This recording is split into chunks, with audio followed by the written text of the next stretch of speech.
smile no more.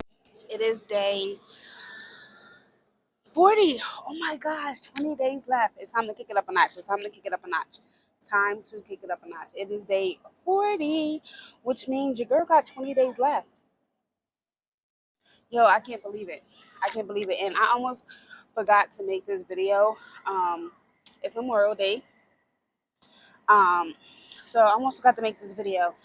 And today, I told you for the past couple of days, I've been getting this feeling that I needed to really deep clean the house, right? So today, or yesterday, or the other day, whatever, I went over to my parents, Sunday, thank you, God. I went over to my parents' house and I got 3 big trash bags. And I went through all the clothes that I don't wear, whether they're too big or just not my style anymore. Then I started really working on my kitchen and cleaned out everything, all these pots, all these pans I don't use, all these Tupperware containers, all these glasses, all these plates. I got rid of everything. Um, and now I'm just, working my way through the home. Now I got to do my office next. But anyway, and it just feels so relieving. It feels so good to like let go of the things that you aren't using, the things that aren't serving you. And I'm just like, all right, God, what are you preparing me for? Because, this whole time I'm still trying to figure out what the hell he preparing me for. Like, I don't know. I don't get it. But I'm just going with the flow of things. And as I was cleaning things out, like, I started to cry as I was cleaning out my kitchen and cleaning out my herbs that I didn't use and I let sit there for like over a year. Like, it was tough for me to let these things go because I collected so many jars. Like, I had intentions for using these things and it no longer fits my purpose. It's not what I need, and that's okay. I had to give myself grace in that moment. It's like, Courtney, you have to clear things out. Um, you don't need these items. They're not serving you anymore. Um, just like our friendships, our relationships, things like that. Like, things are no longer serving us, and we at one point felt like that was it. And things change, things, seasons change, and now it's like that's not what I envisioned. That's not necessarily what I want. I want this, and it's not giving that. And since it's not giving what I want, then I have to let it go. I have to move on, and that's tough. So I think that's why I was probably crying, because I try to hold on to things, um, because I don't want to leave anything behind that I was meant to carry with me. But God's like, if I wanted it to be with you, Court, I would have that shit on your backpack. I will make sure it doesn't go anywhere. You know what I mean? There are things and people in your life that don't go nowhere, no matter what. Life takes y'all don't go anywhere. He said, and that's for a reason. I planted that seed in y'all for a reason. Those relationships are for a reason. Y'all come back from hell together for a reason. And he was like, those kind of things you don't have to worry about, but the things that you outgrow, let it go. And I was like, dang. And God had to remind me again today. He was like, do you know how old you are? And I was like, yeah, God, I'm 31. He was like, exactly. He was like, you're 31. He was like, you're not 45. You're not 50. He said, Courtney, just 3 years ago, you was in your 20s.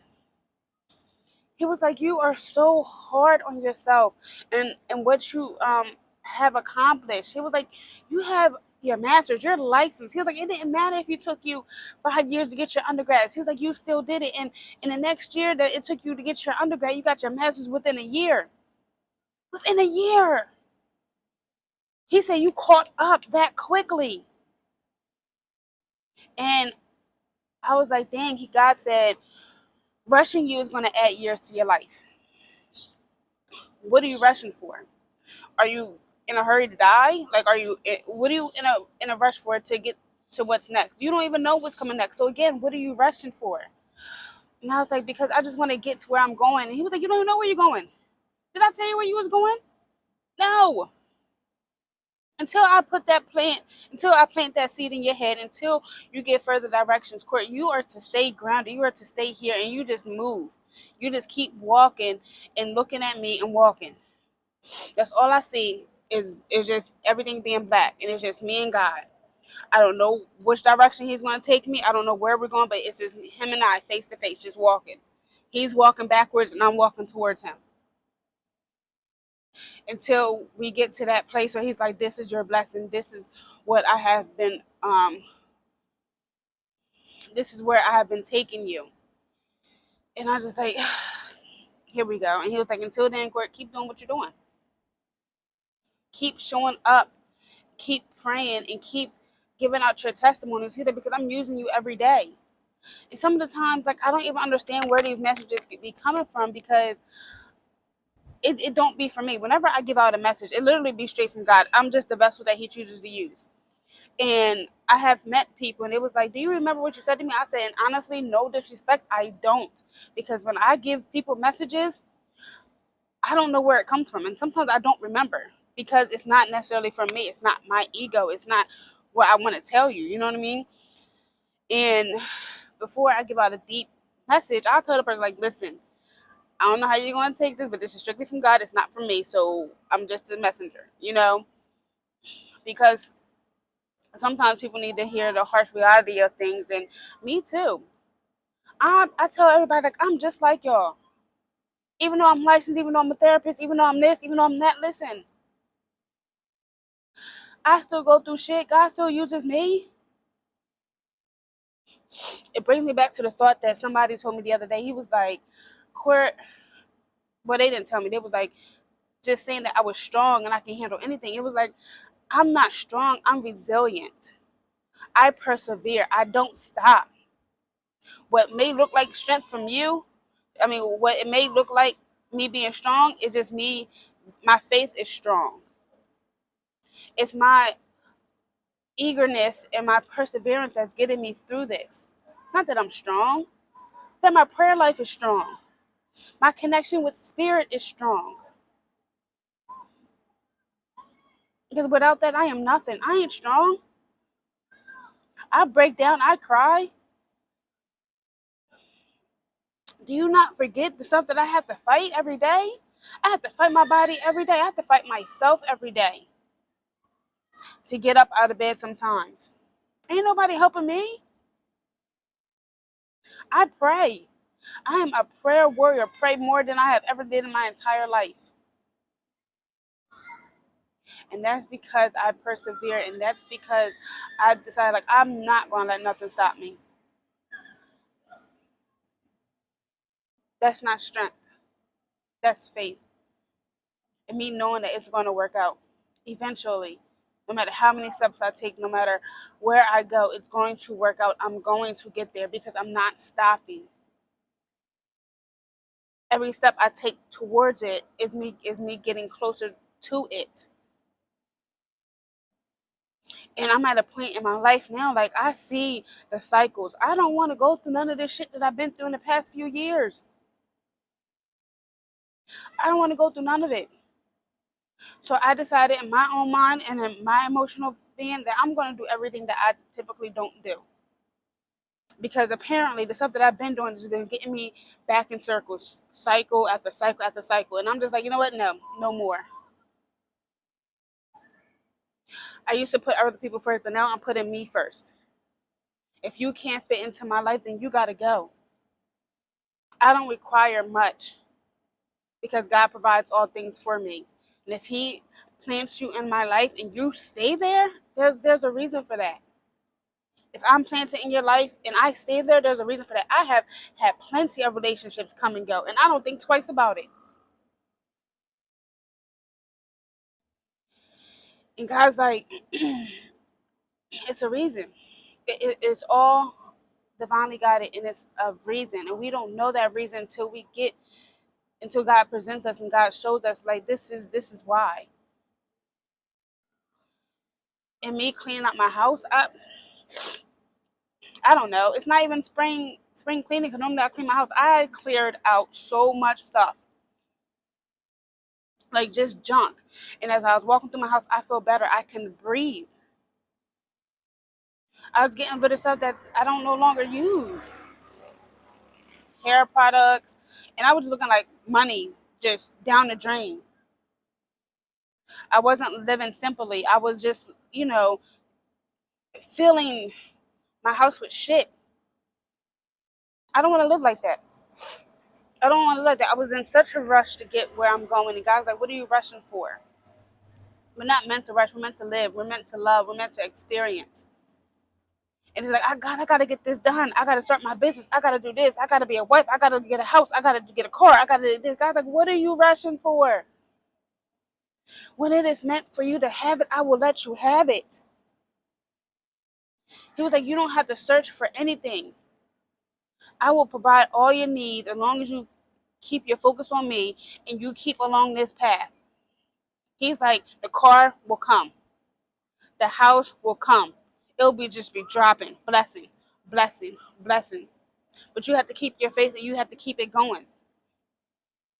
God said, Quinn, you got to stop rushing, babe. Because you're adding years to your life. You know why you got so many chronic illnesses? Because you're rushing. Because you're stressing. Because your body is like years ahead of itself. I will never forget that the doctor was like, I said, have you ever seen somebody with leukemia and MS? He was like, yeah, like 80-year-olds. He was like, because it typically coincides together. He was like, but never a 30-year-old, a healthy 30-year-old at that. He was like, these are the only two things that's wrong with you. And he was like, I don't even know how this occurred within doctors telling me like they don't understand. And God's like, Courtney, I need you to stop rushing.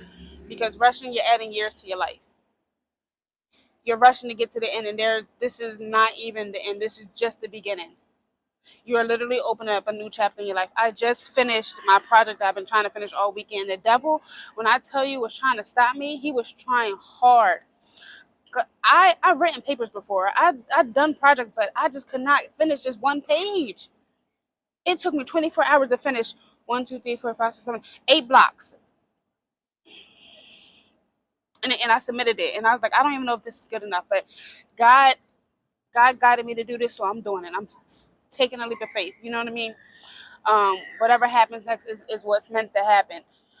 Because he was like, I need you to start writing your workshops down. I need you to start creating curriculums. And I need you to do this. And I'm doing it. I told you, every door that God opens for me, I'm just going to walk through it. I'm not going to run through it. I'm going to walk through it. Because he's like, you rushing. And the door's not even open yet. I'm rushing to a closed door. God's like, where are you going?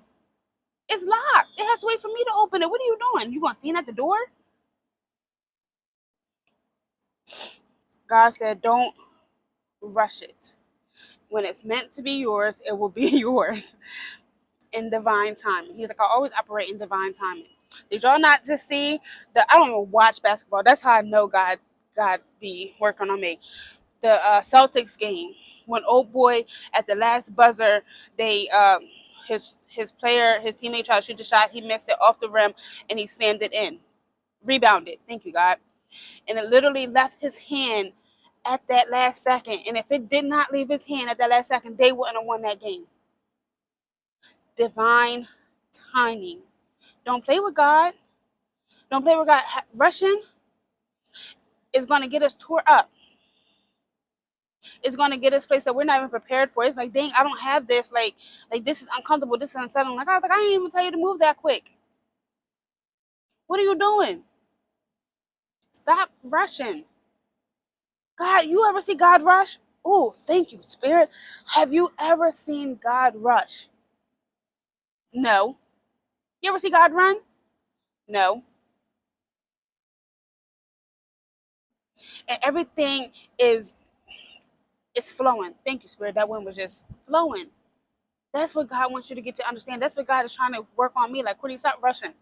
I was rushing so hard to get in a relationship. I was rushing so hard that I need to do this. I was rushing so much. I think I need to start my business. I was rushing so much. God was like, in divine timing, don't rush me. Don't rush me. Rushing me is going to get you delayed further. Because now you're showing me that you're not ready. He told me to stop there. So I'm not going to rush it. But I do want to show y'all my baby today. Y'all want to see how fast she grew? Hold on. Update. Look at her now. She's about to be outside of the camera. And look at these two. Thank you, Spirit. God said, don't rush it. Do you understand? Do you not see how much they grew just by being? Y'all remember? God said, if I was to rush this plant, right, in its growing process, it wouldn't be getting the nutrients that it needs at the bottom. It wouldn't be as healthy as it is. Do you understand? Everybody is at its own pace. Look at this one. You know what I mean? This one was way lower than this one, and now it's catching up. Do you get what I'm saying? He said, do not rush it. It will all work out. It will all be in alignment. But you rushing it is going to ruin it. Thank you, Spirit. So when God was telling me today, yo, I get it. He was like, Courtney, you're only 30, 31 at that. Baby girl, you're doing the damn thing. Stop it. He was like, do you not see your blessings coming in? Stop it. They will come in. Don't rush it. This message is for somebody. I know it's for somebody. I know it's for somebody. Don't rush it. And when God presents it to you, and that thing that you've been praying for actually comes into fruition, embrace it. Embrace it. Because you know when God presents favor into your life, and you know when it's time. Don't miss your blessing trying to rush it. You'll rush right past it. Not even look at it because it's not what you expect. It's not what you think because you are so far ahead. It's been standing here the entire time and you missed it. You still looking for it. And God's like, you missed the door. You missed your blessing. It's right here. You had it with you the entire time. It's like, well, how did I say that? Because you was rushing. You rushed right past it. That is it. That is all. I'm going to get ready to settle down tonight because I almost forgot to make this video. But anyway, don't forget to like, comment, subscribe, share, comment, show your girl some love. But yeah, I'll see y'all tomorrow. Time to turn up. I start my water fast tomorrow. So 72 hours just straight water, and my coffee in the morning and my tea. But it's getting down to the grind time. It's getting down to the grind time. Remember, don't rush it. I love y'all. Have a good night.